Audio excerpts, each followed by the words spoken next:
Are your bad money habits keeping you broke? What if you could break free and start building real wealth today? In this episode, we'll uncover the habits holding you back and how to fix them for good. This is exactly what I need. I know I've got some bad habits I need to kick, so let's dive in. Managing money isn't just about earning more. It's about what you do with the money you already have. Over the past decade, I've worked in finance, accounting, and investment banking, and one of the biggest lessons I've learned is how to break bad money habits that quietly drain your wealth. Today, I'm sharing 9 of the most common bad money habits and practical tips to help you overcome them.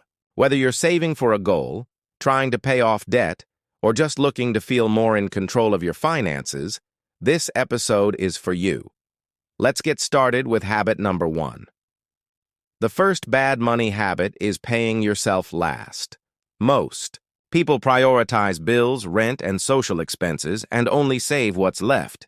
This keeps you trapped in a paycheck-to-paycheck cycle. Instead, pay yourself first. Take at least 10% of your income and put it directly into savings the moment you're paid.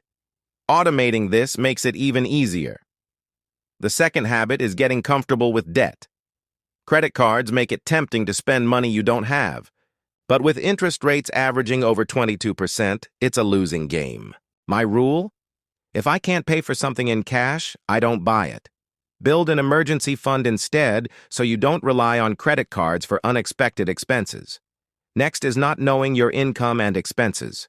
Many people don't track their finances, which leads to lifestyle inflation, earning more, spending more, and staying stuck.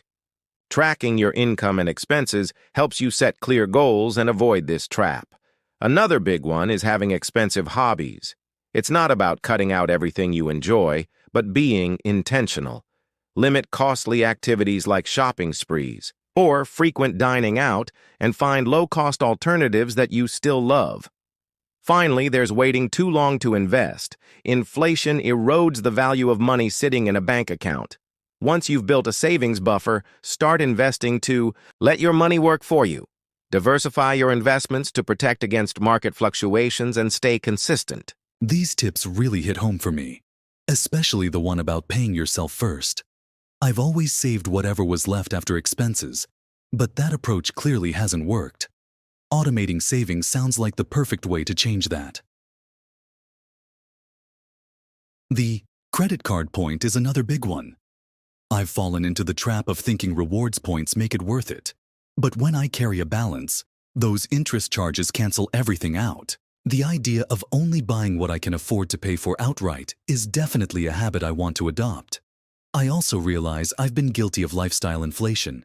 Every time I get a raise, I end up upgrading something: a phone, a trip, or eating out more. Tracking my expenses feels like a necessary step to rein that in. On hobbies, I like how you frame it. It's not about cutting out all the fun, but being intentional. I think limiting things like eating out to special occasions would make them feel more meaningful and help me save. As for investing, it's the one area that intimidates me the most. It feels so overwhelming, but I love how you broke it down. Starting small and diversifying makes it seem much more doable. I'm definitely inspired to take that first step. It's great to hear these tips resonated with you. Breaking bad money habits is a journey, not a sprint. Start with one habit, focus on consistency, and build from there. Small changes can lead to big results over time. Absolutely. This conversation has been so enlightening.